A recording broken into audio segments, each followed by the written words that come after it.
அல்லேலூயா, அல்லேலூயா, ஆமென்.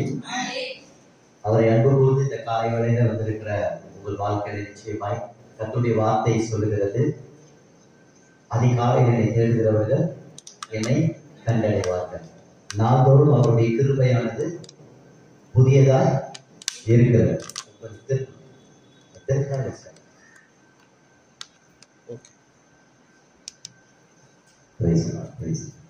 இந்த காலையில வந்திருக்கிற உங்களை கர்த்தர் நிச்சயமாய் நினைத்திருக்கிறார். அவருடைய உள்ள கையிலே அவர் வரைந்திருக்கிறார். நிச்சயமாய் கர்த்தருடைய ஆசீர்வாதம் உங்களுக்கு உண்டாகும் என்பதை நான் நிச்சயமாய் இந்த காலை வேளையிலே சொல்லுகிறேன். உலகத்தை தேடி போகிறவர்களே, இன்னைக்கு அநேக காரியத்தை சாதிக்கும் போது வானத்தை பூமி உண்டாக்கின இந்த தெய்வத்தை நீங்கள் காலையிலே அன்பு கூர்ந்து வந்திருக்கிற உங்கள் வாழ்க்கையில வல்லமையோடு உதிக்கிற கொஞ்ச நேரத்தில் சூரியன் தெரிய போகுது. அதை போல உங்கள் வாழ்க்கையை கர்த்தர் பிரகாசிக்க செய்கிறவர்களாக இருக்கிறார். இந்த காலை வேளையில இந்த ஆகஸ்ட் மாதத்துல இந்த 1ஆம் தேதியில நாம் ஒவ்வொரு நாளையும், ஒவ்வொரு மாதத்தையும், ஒவ்வொரு மணி நேரையும், ஒவ்வொரு வருஷத்தையும் தேவ சமூகத்திலிருந்து நாம் தொடங்கும் போது நிச்சயமாய் நாம் ஆசீர்வதிக்கப்பட்டவர்களாக இருப்போம். அல்லேலூயா, அல்லேலூயா. அதனால சிறு கூட்டமாய் நாம் இருந்தாலும் இந்த நாளில நேற்று தினத்துல புறப்பட்டு 5:30 மணிக்கு சென்னையில இருந்து புறப்பட்டு கீச்சலத்துல போய் ஆன்லைன் பெயரை நடத்திவிட்டு உறக்கம் தெளிவோம், உற்சாகம் தெளிவோம் அப்படின்ற மாதிரி தூங்கி தூங்கி விழுந்து வந்து இது இப்ப வந்து கர்த்தருடைய ஊழியத்தை செய்யணும். இப்ப உங்களுக்கு தேவனுடைய வார்த்தையை கொடுக்கணும்னா தூக்கம், சரீர தூக்கம் அது வேற. இன்னொன்னு இந்த யோசித்து யோசித்து யோசித்து கர்த்தருடைய ஆவியானவர் என்ன வார்த்தையை கொடுக்க சித்தமா இருக்கிறாருன்னா நிறைய இருக்கு, டைரியில இருக்கு, புக்ல இருக்கு, எல்லாம் இருக்கு. ஆனா ஸ்பெசிபிக்கா இன்னைக்கு ஆண்டவர் ஒரு காரியத்தை நம்ம எல்லாருக்கும் பேசணும் அப்படின்றதுதான் ஒரு 2 மணி நேரமா 3 மணி நேரமா வருது. அதுலயே சொத்து போய் என்ன ஆயிடுச்சு, ஆவிக்குரிய தூக்கம் தயாராகிடுச்சு. ஆனாலும் கர்த்தருடைய ஆவியானவர் அவருடைய ஆலயத்தின் நன்மையினாலே நம்மை திருப்தியாக்குகிறவர். ஜெபவீட்டுக்குள்ள வந்து நான் உட்கார்ந்த பிறகு கர்த்தர் ஒரு காரியத்தை எனக்கு வெளிப்படுத்தினார். நிச்சயமாகவே அது இந்த நாளிலிருந்து உங்க வாழ்க்கையிலே, என் வாழ்க்கையிலே கர்த்தர் அதை செய்ய போகிறார். ஆமென். வாசிக்கலாம். இந்த நாளிலே நாம், இந்த மாதத்திலே நாம் தியானிக்கக்கூடிய ஒரு வசனத்தை வாசிக்கலாம். தானியேல் எழுதின புத்தகம் 6ஆம் அதிகாரம் 28ஆம் வசனத்தை நாம் ஒருவர் வாசிக்க கேட்போம்.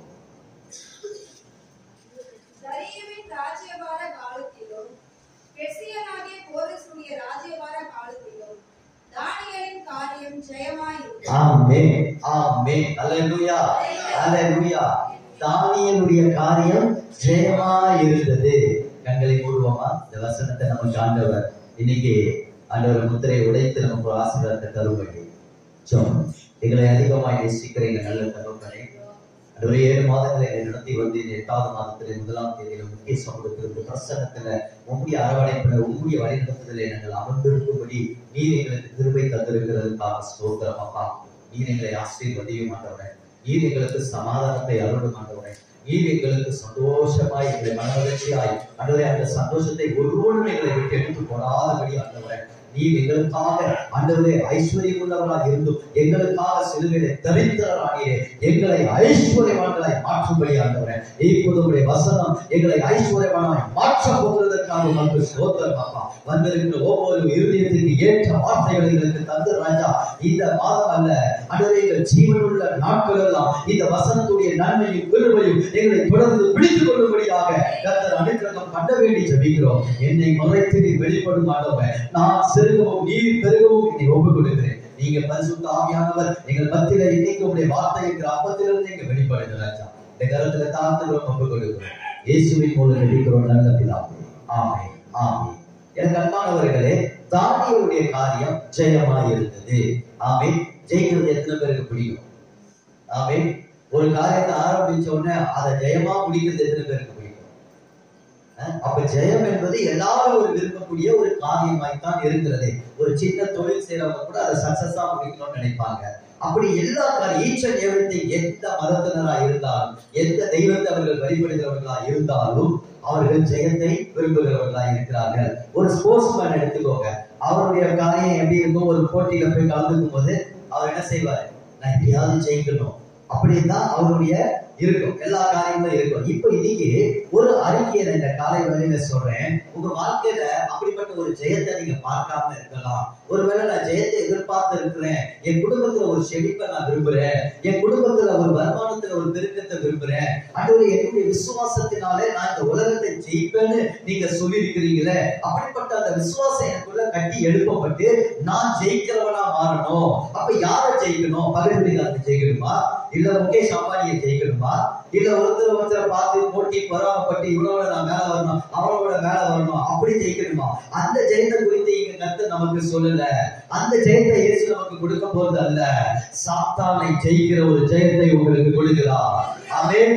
பாவம் மிகுந்த நன்மையை வரவிடாது கெடுக்கும். அப்ப ஒரு நன்மையை கெடுக்கிறது யாரு?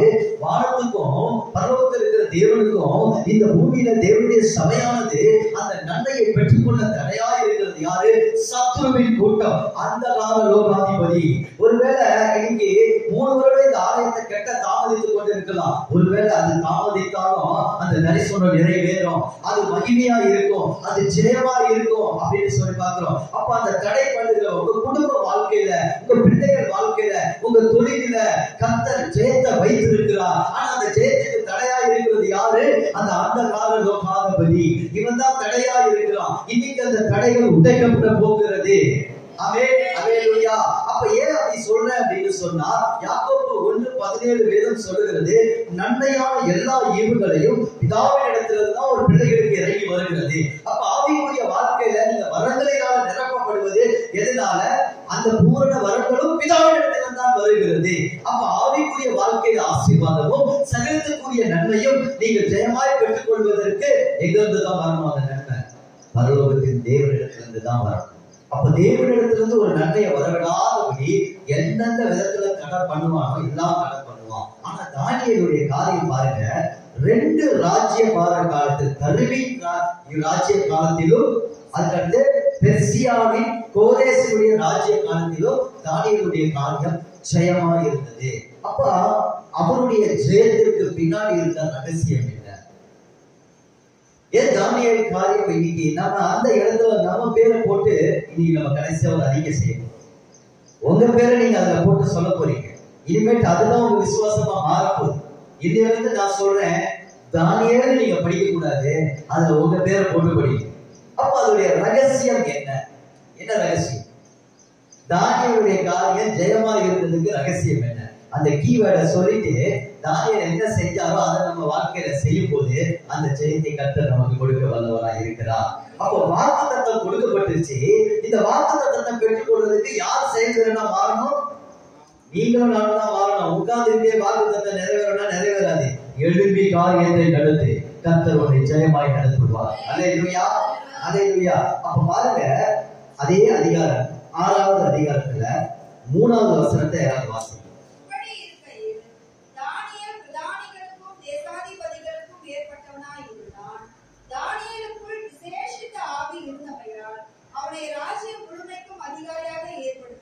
ராஜா நினைத்தான் ஒரு மேற்பட்டவனாய் உயர்த்த. அப்ப அங்க என்ன இருக்கு? தானியேலுடைய சக்சஸ்க்கு, ஒரு ஜெயத்துக்கு காரணம் என்ன? விசேஷித்த ஆவி. ஆங்கிலத்தில் எப்படி இருக்கு அப்படின்னு சொன்னா எக்ஸலன்ட் ஸ்பிரிட். அப்படிப்பட்ட ஒரு ஆவி அந்த மனிதர்கள் கிட்ட இல்ல. அதுதான் தேவனுடைய ஆவியானவர். அந்த ஆவியானவர் தானியேலுக்குள்ளாக எக்ஸலண்டா இருந்தார். அப்பனா என்ன அர்த்தம்? பரிபூர்ணமா ஒரு முழுமையா அந்த ஆவிக்குள்ள அவர் இருந்தார். அப்ப தானியேலுடைய நிலைமை என்ன? அடிமை. ஒரு அடிமை தேசத்துல இருக்கிறார், ஒரு உபத்திரவத்துல இருக்கிறார். ஆனா ஏதோ கர்த்தருடைய கிருபையினால அங்க ஆண்டவர் அந்நிய தேசத்திலே தானியேலை என்ன செஞ்சிருக்கிறார்? உயர்த்தி இருக்கிறார். 10 மடங்கு சாமர்த்தியம் உள்ளவர்களாயோ அந்த மறைபொருளை வெளிப்படுத்துகிற ரகசியத்தை தானியேலுக்கு கொடுத்து கர்த்தர் என்ன செய்கிறார்? அந்நிய தேசத்திலே அந்நிய ராஜாக்களுக்கு மத்தியில அவர் உயர்த்தி வைத்தது காரணம் எக்ஸலன்ட் ஸ்பிரிட். அப்ப தானியேலுடைய ஜெயத்திற்கு காரணம் என்ன? உலக மக்கள் இருக்கிறாங்க, அந்த ராஜா அரண்மனையில நிறைய பேர் இருக்காங்க, நிறைய படித்தவங்க இருக்கிறாங்க. ஆனா அதை காட்டிலும் ஒரு தேவ ஆவியை பெற்ற மனிதன் அந்த ராஜாவுக்கு வித்தியாசமாய் தெரிகிறது. தேவனுடைய ஆவியானவர். இப்போ இதுதான் ரகசியம். அப்ப எனக்கு அன்பானவர்களே, இப்ப தானியேல் இந்த ஆவியை பெற்றுக்கொண்டு சும்மா இல்ல, அவர் என்ன செய்தார்? காரியம் ஜெயமாய் முடியறதுக்கு இன்னைக்கு தானியேல் என்ன செய்தார்? ஒரு 7 காரியத்தை நான் வேகமாக இந்த ஆகஸ்ட் மாதம் 1ஆம் தேதியில இந்த வாக்குத்தத்த ஆராதனையில் நான் உங்களோடு பகிர்ந்து கொள்கிறேன். வாசிக்கலாம். 10ஆம் வசனத்தை எடுத்துக்கொள்ளுங்க. 10ஆம் வசனத்தை பொறுமையா வாசிக்கலாம். அதுல ஒரு 7 காரியங்களை கர்த்தர் வைத்திருக்கிறார். தானியேலும் என்றால் அந்த பத்திரத்துக்கு கையெழுத்து வைக்கப்பட்டது என்று அறிந்த போதிலும் தன் வீட்டுக்குள்ளே போய் தன் மேல் அறையிலே எருசலேமுக்கு நேராக பலகணிகள் திறந்திருக்க அங்கே தான் முன் செய்து வந்தபடியே தினம் 3 வேளையும் தன் தேவனுக்கு முன்பாக முழங்கால் படியிட்டு ஜெபம் பண்ணி ஸ்தோத்திரம் செலுத்தினார். அல்லேலூயா. இதுல எப்படி 7 காரியத்தை கண்டெடுக்கிறது? இதுல இருந்து எப்படி ஒரு 7 காரியத்தை இன்னைக்கு தானியேலுடைய காரியம் ஜெயமா இருந்தது என்று சொன்னால், நீங்க உங்களுடைய காரியம் என்னுடைய காரியம் ஜெயமா இருக்க வேண்டுமானால் தேவனுடைய ஆவியானவர் நமக்குள் செயல்பட நம்ம விட்டுக் கொடுக்க வேண்டும். அப்ப முதலாவது அந்த தானியேலுக்குள் இருந்த காரியம் என்ன? தானியேலோ என்றால் அந்த பத்திரத்தில் கையெழுத்து வைக்கப்பட்டது என்று அறிந்த போதிலும் அந்த ஆவியானவர் உலகத்தின் ஆவிக்கு கட்டுப்பட்டவர் அல்ல. தேவனுடைய ஆவி உங்களுக்குள் இருக்குமானால் எத்தனை சட்டங்கள், எத்தனை காரியங்கள் தேவனுடைய காரியத்திற்கு விரோதமாய் எழும்பினாலும் அந்த ஆவியானவர் விசுவாசத்திலே உங்களை தைரியமாய் நடத்துகிறவராய் இருப்பார். அல்லேலூயா. முதலாவது காரியம் அந்த விசுவாசத்திலே தைரியம். அப்போ ஒரு காரியத்தை உங்களுடைய ஆசீர்வாதத்திற்காக, உங்களுடைய ஜெயத்திற்காக நீங்கள் பயம் இல்லாதபடி தைரியம் உடையவர்களாக இருப்பீர்கள். அப்போ வேதம் சொல்கிறது, நீதிமொழிகளிலே துன்மார்க்கன் தொடாது இருந்தும் ஓடி போவான், ஆனால் நீதிமான் சிங்கத்தை போல தைரியமாக இருப்பீர்கள். நீங்கள் ஊழியம் செய்வதிலே தைரியமாக இருப்பீர்கள். நீங்கள் ஆண்டவரை குறித்து மற்றவர்களுக்கு சொல்லுவதில் நீங்கள் தைரியமாக இருப்பீர்கள். கர்த்தருக்குரிய காரியத்திலே, கர்த்தரை மகிமைப்படுத்துகிற காரியத்திலே நீங்கள் தைரியமாக இருப்பீர்கள். அருமையான பாஸ்டர்மா இருக்கிறாங்க. அவங்க நார்த் இந்தியாவிலும் தைரியமா தான் இருப்பாங்க, இங்கேயும் தைரியமா தான் இருப்பாங்க. பிசாசு பிடிச்சி ஆனாலும் அவங்க தைரியமா தான் இருப்பாங்க. எந்த காரியம் வந்தாலும் அந்த ஸ்பிரிட், தேவனுடைய ஆவியானவர், அந்த எக்ஸலன்ட் ஸ்பிரிட் நமக்குள்ள இருக்கும்போதே அந்த ஆவியானவர் நமக்கு கொடுக்கிறது. அங்கு பத்திரத்திலே கையெழுத்து வைக்கப்பட்டது என்று அறிந்திருந்தாலும் தானியேலுக்குள் ஒரு விசுவாசத்திலே ஒரு தைரியம் இருந்தது. அந்த தைரியம் எதை நோக்கி சென்றது என்று சொன்னால், அவர்கள் தேசம் எருசலேம். அந்த எருசலேமுக்கு போக வேண்டும், அந்த ஆலயம் கட்டப்பட வேண்டும், அங்குதான் ஆண்டவரை மகிமைப்படுத்த வேண்டும் என்ற ஒரு இலக்கு இருந்தது. அந்த விசுவாசமும் தைரியமும் இருக்கும்போது உங்க வாழ்க்கையில் கூட நீங்கள் என்னுடைய இலக்கு, என்னுடைய நோக்கம், என்னுடைய வாஞ்சை இந்த பூமிக்குரியதாக பரலோகத்திற்குரியதாக இருக்கிறது. அதற்கு நான் பொக்கிஷத்தை சேர்த்து வைக்கும்படியாக என்னுடைய ஓட்டம் சரியாக இருக்கும். அப்ப இந்த பூமியில கர்த்தர் உங்களுக்கு ஜெயத்தை கொடுக்கிறவராய் காணப்படுவார். இரண்டாவது காரியம், நான் பார்த்த ஒரு காரியம், அவன் தன் வீட்டிற்குள்ளே போய், இந்த பிளேஸ். முதலாவது விசுவாசத்திலே ஒரு தைரியம் இருக்கணும். ஒரு பயந்தாங்கோலி அல்ல, ஒரு தைரியம் உள்ள ஒரு நீதிமானாக அவன் காணப்பட்டார். தேவனுடைய ஆவி நமக்குள் இருந்தால் நமக்குள் தேவனுடைய காரியத்தில தைரியம் இருக்கும். நான் சொல்றது தேவனுடைய காரியத்தில, உலக காரியத்துல அல்ல. அது சுயமா மாறிவிடும். தேவனுடைய காரியத்துல அவன் தைரியமுடையவரா இருந்தான். இந்த தெருவுக்கு போனா நமக்கு சொல்லி சுனிய வச்சிருக்காங்க, இங்க போனா பிசாசு ஆடும், இதெல்லாம் கண்டு பயப்படுகிறவன் கிறிஸ்துவன் அல்ல. எல்லாவற்றையும் உள்ள போது இது ஆண்டவருக்கு தேவையான கட்டுகளை உடைக்கிறவர், கட்டுகளை அவிழ்க்கிறவர். அந்த தைரியம் நம்மளால முடியுமா? ஒருத்தர் வியாதிப்பட்டு, ஒருத்தர் சுரவிடப்பட்டு நமக்கு முன்பாக ஆவி இல்லாத ஒரு மனிதனாக அவன் மரித்து போய் கிடக்கும் போது கர்த்தர் உங்களை நடத்துவார். இந்த இயேசுவை உங்களை வாழ வைப்பார். இந்த இயேசு உங்களுக்கு சமாதானத்தை தருவார், உங்க குடும்பத்தை கட்டுவார். இந்த விசுவாச உங்களால சொல்ல முடியுமா?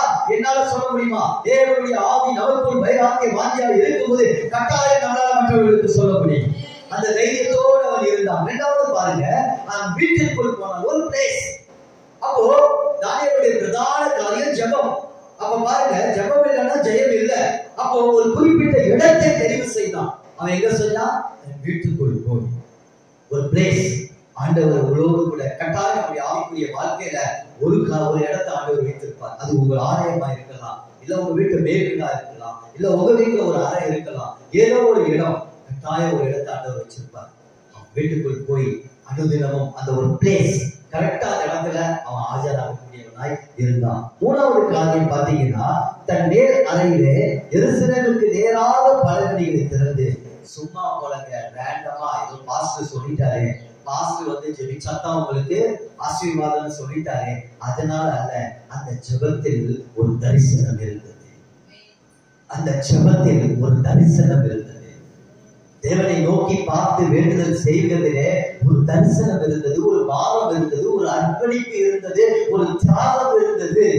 என்ன ஆண்டவரே, நீங்கள் எருசலேம் ஆண்டவரே, நீர் வாசம் பண்ணுகிற இடம் ஆண்டவரே, நீர் உங்களுடைய தலைநகரம் சீயோனுக்கு தலைநகரமா இருக்கிற இடம் பாழாய் கிடக்கிறது ஆண்டவரே, என் ஜனங்கள் அழிந்து கொண்டிருக்கிறார்கள், தீக்கரையாக்கப்பட்டு இருக்கிறது ஆண்டவரே என்று சொல்லி ஒரு பாரம் இருந்தது, ஒரு தரிசனம் இருந்தது. நீங்க நம்முடைய ஜெபத்துல ஆண்டவருடைய சமூகத்துல போகணும். அந்த பாரம் இருக்கிறதா, அந்த ஸ்பிரிட் ஆஃப் காட், அந்த எக்ஸலன்ட் ஸ்பிரிட் அவனை அப்படியாக நடத்தினது.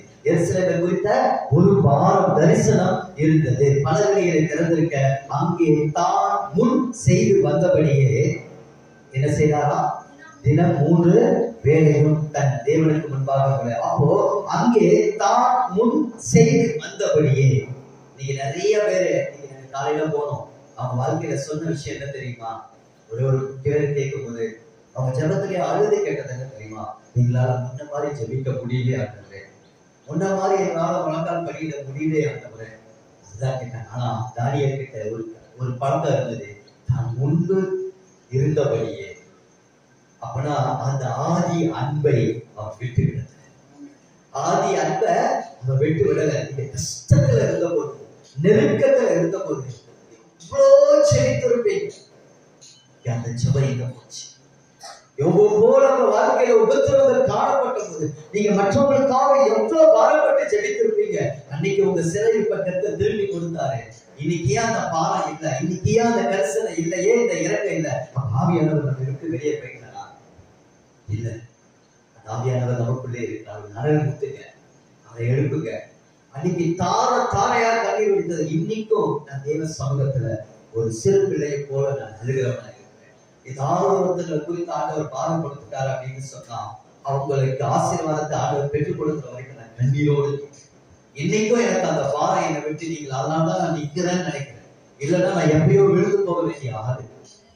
அப்படிப்பட்ட ஒரு அன்பு இயேசு இந்த பூமியில இருந்த போது வல்லமையோடு கண்ணீரோடு பலத்த சத்தத்தோடு வேண்டுதல் செய்கிறவராய் காணப்பட்டார். அப்ப அந்த ஆதி அன்பு முன் செய்து வந்தபடியே தினம் 3 வேளை அவர் ஜெபித்தார். இந்த 3 வேளை தானியேல் ஜெபிப்பதற்கு காரணம் என்ன? யாருக்கா தெரியுமா?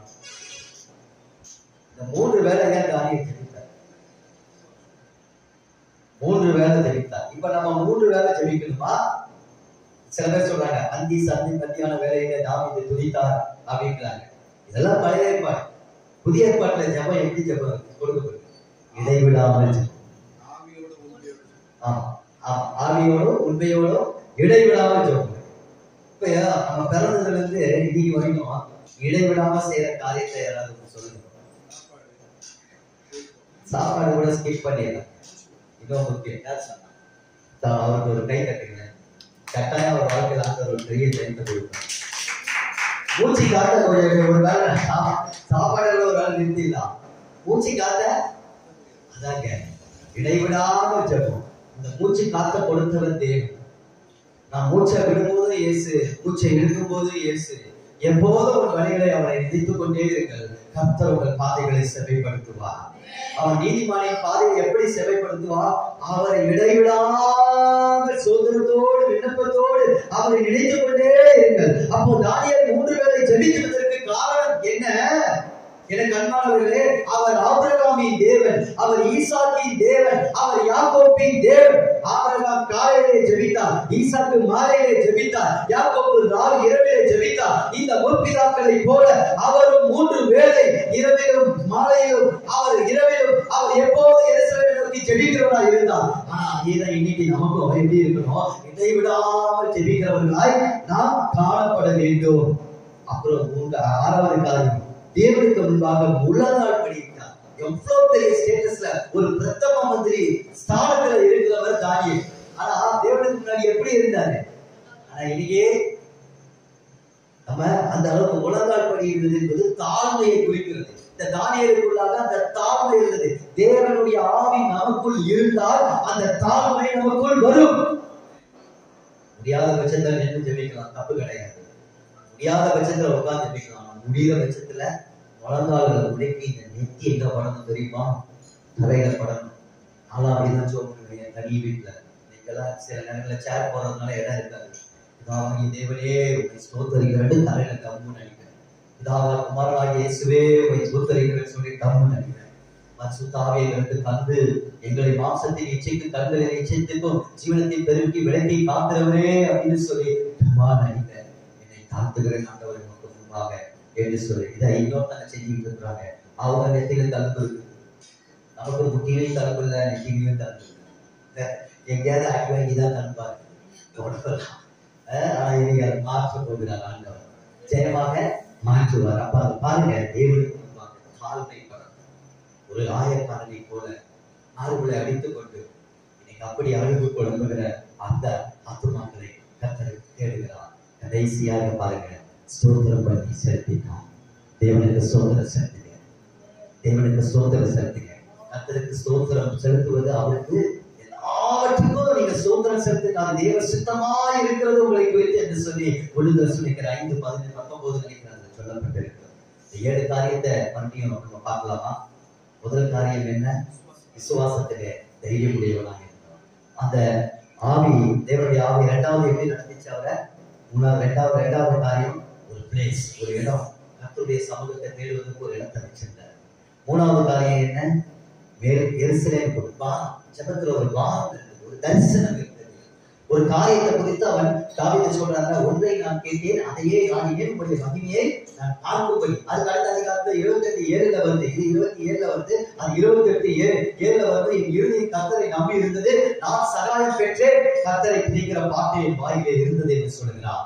அப்ப அந்த ஜெபம் ஒரு தரிசனத்தோடு இருக்கும்போது கர்த்தர் அதை என்ன செய்வாரா? அதை பதில் கொடுத்து அதை துணியாக மாற்றுகிறவராக இருக்கிறார். 4வது காரியம் என்ன? ஆதி அன்பு அவருக்குள் அந்த ஆதி அன்போடு கூட இருந்தது. 5வது காரியம் என்ன? தினம் இடைவிடாமல் கர்த்தரோடு சமூகத்தில் 3 வேளை, நமக்கு அட்லீஸ்ட் 3 வேளை வேண்டாம். ஆண்டவர் ரொம்ப சிம்பிளா சொன்னாரு, 1 மணி நேரம் ஒரு நாளைக்கு நிலந்து நம்ம அர்ப்பணிப்போமா? 6வது காரியம் தாழ்மையோடு ஜெபித்தார். 7வது காரியம் ஸ்தோத்திரம் பண்ணினார். இவ்வளவு காரியம் தேவனுடைய ஆவியில பண்ணும்போது அவருக்கு வந்தது என்ன? பரிசு வந்தது. தானியேலுக்கு என்ன வந்தது? அடுத்த வந்தது ஜெயம் வரல. ஜெயத்துக்கு முன்னாடி ஒரு பெரிய சோதனை வந்தது. என்ன சோதனை வந்தது பாருங்க, 11ஆம் வசனம். அப்போது அந்த மனுஷன் கூட்டம் கூடி தானியேல் தேவனுக்கு முன்பாக ஜெபம் பண்ணி விண்ணப்பம் செய்கிறதை கண்டு அவர்கள் ராஜாவுக்கு முன்பாக வந்து தர்க்கித்து குறித்து, இந்த மனுஷனாகிலும் சட்டம் போட்டதே பிசாசு, ஆனா தானியேல் அது குறித்து கவலைப்படாம இருந்தான். இப்ப தானியேல் எங்க தூக்கி போட வேண்டும்? சட்டத்துக்கு விரோதமா செயல்பட்டதுனால சிங்கக்கவிதான் அவனுக்கு கிடைச்ச பரிசு. ஆனா கர்த்தர் என்ன செஞ்சாரு? சில நேரங்கள்ல சில சூழ்நிலைகள்ல நாம ஜெபிக்க நம்ம காரியம் என்னன்னா ரொம்ப தீவிரமா போவோம். நம்ம தீ அணைக்க ஜெபிச்சு தண்ணி ஊத்திட்டே இருப்போம். ஆனா அந்த தீ கட்டுக்கிறதுனாலபடி போயிட்டே இருக்கும். ஆனா அது நம்ம நினைக்கலாம், ஆனா அந்த தீக்குள்ள இருந்து கர்த்தர் தம்முடைய மகிமையை வெளிப்படுத்துவதற்காக தானியேலை தூக்கி சிங்கக்கவியில போட்ட போதே கர்த்தர் அந்த சிங்கக்கவியில மகிமைப்பட்டார். அல்லேலூயா. 22ஆம் வசனம் என்ன சொல்லுகிறது? சிங்கம் என்னை சேதப்படுத்தாதபடி தேவன் தம்முடைய தூதனை அனுப்பி அவைகளின் வாயை கட்டி போட்டார். ஆமென்.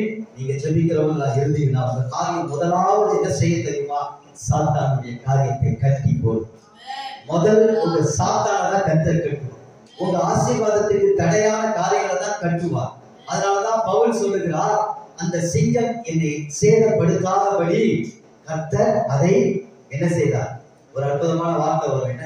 அதற்கு என்னை விலக்கி காத்துக் கொண்டார். சிங்கம் என்னை சேதப்படுத்தாதபடி என்று சொல்லுகிறார். இன்னைக்கு உங்க காரியம் ஜெயமா முடியும். இன்னைக்கு உங்க காரியம் ஜெயமா முடியும். இப்ப அடுத்து என்ன செஞ்சாரு? தானியேலுடைய காரியம் ஜெயமா முடிக்கிறதுக்கு சிங்க சத்துருவின் வாயை கட்டினார். இப்ப அடுத்து என்ன செய்யறாருன்னா, அந்த ராஜா எழுந்து சொல்றாரு. எனக்கு இன்னும் ரொம்ப பிடித்தமான வார்த்தை பாருங்க, தானியேலுடைய ஜெபம் வாசிங்க. 26ஆம் வசனத்தை மட்டும் வாசிங்க. ராஜ்யத்தின் ஆளுகைக்குள் எங்குள்ளவர்கள் யாவரும் தானியேலின் தேவனுக்கு முன்பாக நடுங்கி பயப்பட வேண்டும் என்று என்னாலே தீர்மானம். முதல் போட்டது சட்டம் தான். இதோட ரகசியம் யாருக்கா தெரியுமா? இன்னைக்கு ஒரு சத்தியத்தை ஆழமா உங்களுக்கு சொல்லி கொடுக்குறேன். ஏன் அங்க குற்றம் செஞ்சவங்கள சிங்கக்கவியில போட்டாங்க? யாருக்காவது தெரியுமா? சும்மா தெரிஞ்ச சொல்லு. இதை நீங்க தெரிஞ்சீங்கன்னா உங்க கண்கள் திறக்கும். எதுக்காக சிங்கத்தை அந்த குகையில வைத்து குற்றவாளிகளை விசேஷித்தமா அந்த அரசாங்கம் அந்த தண்டனையை வைத்திருந்தாங்க தெரியுமா உங்களுக்கு? நான் இன்னைக்கு அந்த ரகசியத்தை சொல்லித்தரேன். அப்படி அவர்களுக்கு பல தெய்வங்கள் மேல நம்பிக்கை இருக்கு. ஒருவேளை அவங்க அறியப்படாத ஒரு தெய்வம் இருந்ததுன்னா, அதுக்கு ஒரு வல்லமை இருக்குன்னா, அதனால இவங்களுக்கு ஒரு ஆசீர்வாதம் வரும், அதுக்கு தடையா இருக்கும்னா, இந்த சிங்கம் அவங்களுக்கு ஒரு தெய்வம். இந்த சிங்கத்தை யார் ஜெயிக்கிறாங்களோ அவங்க தெய்வம் தான் உண்மையான தெய்வம். ஏன் தானியேல சிங்கத்தின் கெபியில விட்டாங்க? இப்ப புரியுதா? இப்ப தெரியுதா? ஏன்னா அந்நிய தேசத்திலே இஸ்ரவேலின் தேவனாகிய கர்த்தர் ஒருவரே தேவன். இந்த உலகத்திலே வானத்திலே கீழே வேறே தேவன் ஒருவர் இல்லை என்பதை அந்த ஜனங்களுக்கு வெளிப்படுத்தும்படி தானியேல் என்கிற ஒரு தேவ மனிதனை கர்த்தர் தம்முடைய மகிமைக்கு சாட்சியாக தெரிந்து கொண்டது போல இந்த ஜீவ கிரீட ஆசீர்வாத சபைக்கு கர்த்தர் நம்மை ஒவ்வொருவரை தானியேலாய் தெரிந்திருக்கிறார். ஹல்லேலூயா. ரீகால சந்தன லாலா ஓ பள்ளத்தாக்கின் வல்லமையில் எல்லாம் சிதறடிக்கப்படட்டும் ஆண்டவரே. ஓ கர்த்தரே மெய்யான தேவனே, ஓ ஒவ்வொருவரும் அறிந்து கொள்ளுங்கள். இந்த ஆகஸ்ட் மாதத்திலிருந்து என் பிள்ளைகளுடைய வாழ்க்கையில் தேவன் உம்முடைய மகிமையை வெளிப்படுத்துக. எங்களுடைய நாடுகள் அந்நிய நாடுகள் சொல்ல வேண்டும், உங்கள் தேவன் மெய்யான தேவன் என்று சிங்கத்தின் வாய்கள் இயேசுவின் நாமத்தினால் தட்டுவீராக. ஓ உமக்கு நன்றி ஆண்டவரே, நன்றி ஆண்டவரே. Great stone. ஒரு மிக்ஸில ரெண்டு பொருளை போட்டா அது ஒரு பொருளாய் காட்சி தெரியும். ஓ தேவன் நம்மோடு கூட இருக்கிறார். தேவனுடைய ஆவியானவர் நம்மோடு கூட இருக்கிறார். குமாரன் நம்மோடு கூட இருக்கிறார். ஓ மாம்சத்துக்குரிய நம்மோடு தேவன் வாசம் பண்ணுகிறதுனாலே அந்த சிங்கம் பார்த்தது, ஓ சிருஷ்டிகளை பார்த்தது, ஓ வானத்தின் பூமியை உண்டாக்கின, மனுக்குலத்தை தம்முடைய சாயலை உண்டாக்கின அந்த சிருஷ்டிகளுக்கு முன்பாக அந்த சத்துரு என்கிற அந்த சிங்கம் வாய் அடைத்தது. ஓ மக்கள் நன்றி. தேவன் உங்கள் வாழ்க்கையில இன்னிலிருந்து வெளிப்படுவாராக. அவர் ஜீவன் உள்ள தேவன், என்றென்றைக்கும் நிலைத்திருக்கிறவர். அவருடைய ராஜ்யம் அழியாது, அவருடைய கர்த்தத்துவம் முடிவு பரியந்தம் ஏற்கக்கூடியதாக இருக்கிறது. எனக்கு அன்பானவர்களே, ஒன்றுக்கு கவலைப்படாதீர்கள். இந்த 7 காரியங்களை நீங்கள் மனதிலே வைத்துக் கொண்டு நீங்கள் ஒவ்வொரு நாளும் அந்த தேவனுடைய ஆவியானவருக்கு விட்டுக் கொடுத்து இந்த 7 காரியங்களை செய்ய ஜெபத்துல நீங்கள் உறுதியாய் தரித்திருங்கள். கர்த்தர் ஒரு காரியத்தை நிச்சயமாய் முடிக்க அவர் வல்லவராக இருக்கிறார். இப்ப நம்ம சொல்லுவோமா?